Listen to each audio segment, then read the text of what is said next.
এই মুহূর্তে আমার হুজুর কেবলা ফুরফুরা মুজাদ্দিদে জামান হযরতুল আলম,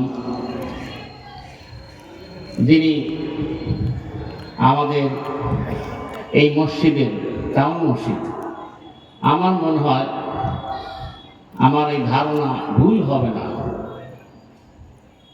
ওই দরবার বড় মসজিদের পরেই পুরাতন হিসেবে টাউন মসজিদই মনে হয় বেশি পুরাতন, বড় মসজিদের পরে। ঠিক আছে না? আমার একটা ধারণা 1930 সালে মুজাদ্দিদে জামান, যিনি এই 2-10টি দেশের ভিতরে তিনি ইসলাম প্রতিষ্ঠিত করেছিলেন এবং এই টাউন মসজিদ তিনি নিজের হাতে তিনি এখানে প্রতিষ্ঠা করেছিলেন, যিনি প্রায় 10-12টি দেশে 33,000 মসজিদ প্রতিষ্ঠিত করেছেন। জোরে বলেন সুবহানাল্লাহ। কত হাজার? 33,000 এবং 16,000-এর উপরে উনি মাদ্রাসা প্রতিষ্ঠিত করেছেন। এত বিশাল আঞ্জাম দিয়েছিলেন মুজাদ্দিদে জামান, এবং একথা কারোর বলার মানে পর্দা রাখে না যে ফুরফুরার এক বাক্যে সবাই বলবে এটি হলো হক তরিকা। এবং সর্বপ্রথম যখন এদেশের মানুষ আমরা গোমরাহির ভিতরে ছিলাম, আচ্ছন্ন ছিলাম, ঠিক সেই মুহূর্তে পথে পথে ঘুরে ঘুরে, তখন এত সুন্দর রাস্তাঘাট ছিল না, গ্রামগঞ্জে ঘুরে ঘুরে ঘুরে ঘুরে মানুষদেরকে পথের দিশা দিয়েছেন। জোরে বলে ঠিক কিনা?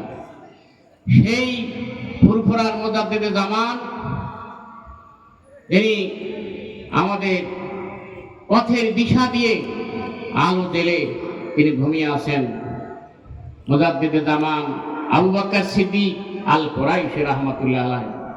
ওনার 5টি সন্তান, 5টি সন্তানই আল্লাহর ওলি। ধরে বলেন সুবহানাল্লাহ। এবং তারা কত বড় ওলি, তারা কত বড় জ্ঞানের পাহাড়। ওনার মেজ ছেলে ছিলেন আবু জাফর সিদ্দিক রাহমাতুল্লাহ আলাইহি। উনি ছিলেন শরীয়তের এলেমের সাগর, পাশাপাশি তাসাউফের এলেমেরও তিনি বিশাল, এটা সবাই তো তাসাউফের বিশাল বড় হস্তি ছিলেন।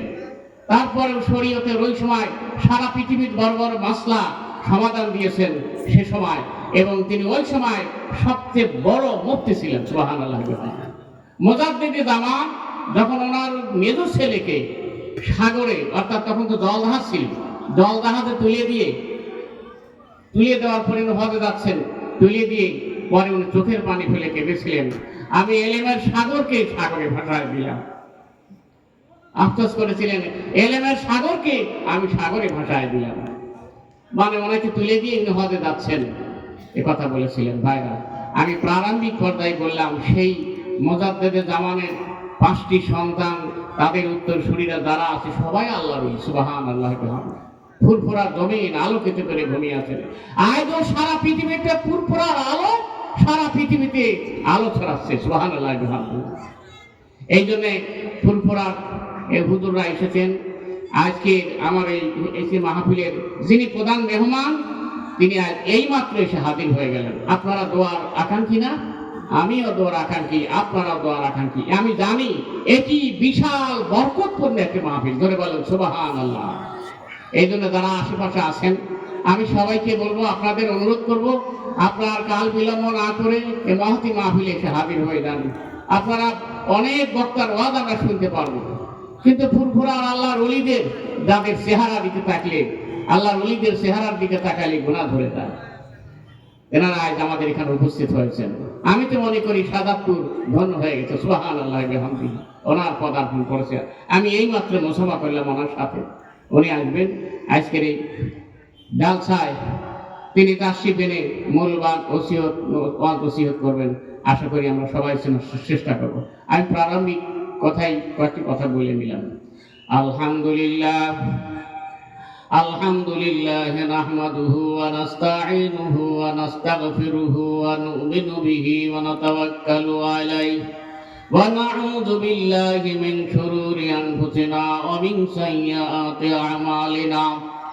মান ইয়াহদিহিল্লাহু ফালা মুদিল্লা লাহু ওয়া মান ইউদ্লিলহু ফালা হাদিয়া লাহু। ونشهد أن لا إله إلا الله وحده لا شريك له ونشهد أن سيدنا وسندنا وحبيبنا ومولانا محمدا عبده ورسوله أرسله بالحق بشيرا ونذيرا وداعيا إلى الله بإذنه وسراجا منيرا أما بعد فقد قال الله تعالى في كلامه المجيد وفرقانه الحميد أعوذ بالله من الشيطان الرجيم بسم الله الرحمن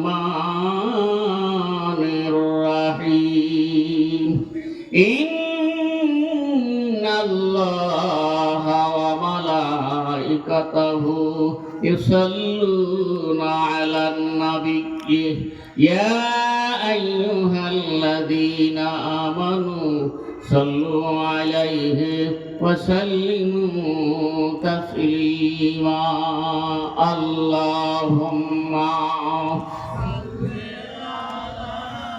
سيدنا مولانا محمد وعلى آله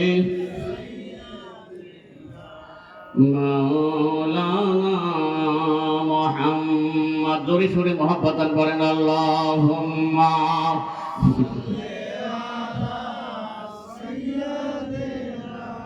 مولانا محمد وعلى آل سيدنا مولانا محمد